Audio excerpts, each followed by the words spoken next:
dear girls. In today's class, we will discuss about chemical properties of metals.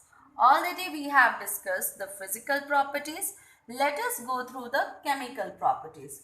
The first one is reaction with oxygen.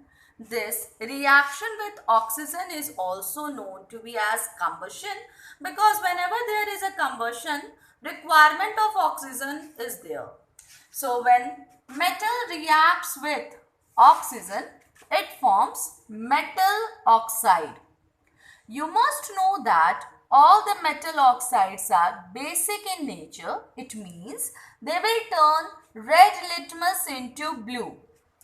Some of them, they are also amphoteric. Amphoteric is actually such type of a metal oxide which shows acidic character as well as basic character.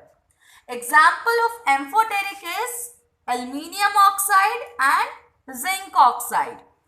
Now let's come with the example of metal plus oxygen gives metal oxide. The common example of magnesium with oxygen. Magnesium combines with oxygen to form magnesium oxide. Likewise, copper reacts with oxygen to form copper oxide. Now, these can be mentioned as reaction of metals with oxygen or the combustion reaction or with air. The second reaction is reaction with water. Metal reacts with water to form metal hydroxide.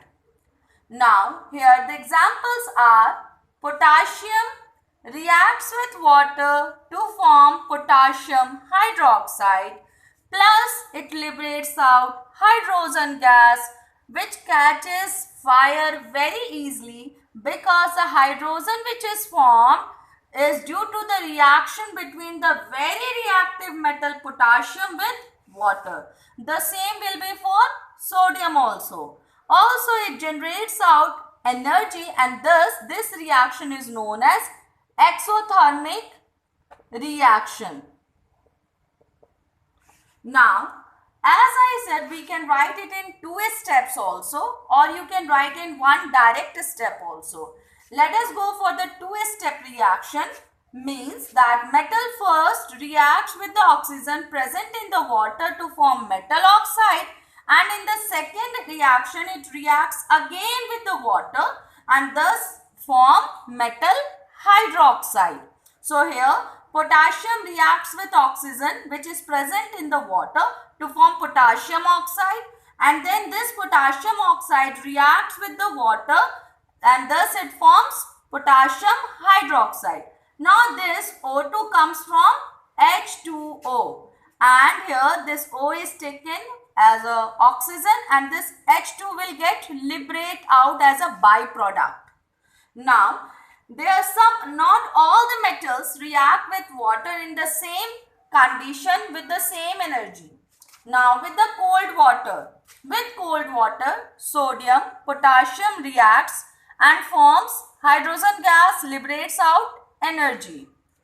Now same with the cold water, calcium also reacts, forms hydrogen, but here there will be no any formation of heat energy. It means there will be no any exothermic reaction, and here also it will float on the surface.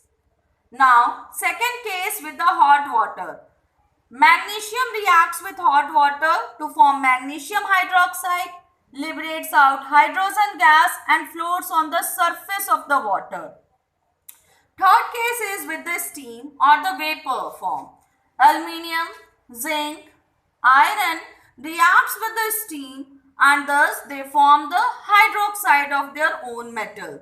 Now the next one is there are also some metals which do not react with water in any of the case, even with the cold water, hot water, or if you will provide the steam also. Examples are lead, copper, silver and gold, and thus on the basis of this we will write down the reactivity series which we are getting: sodium, potassium, sodium, calcium, magnesium and so on. So after the completion of the chemical properties, we will discuss the reactivity series.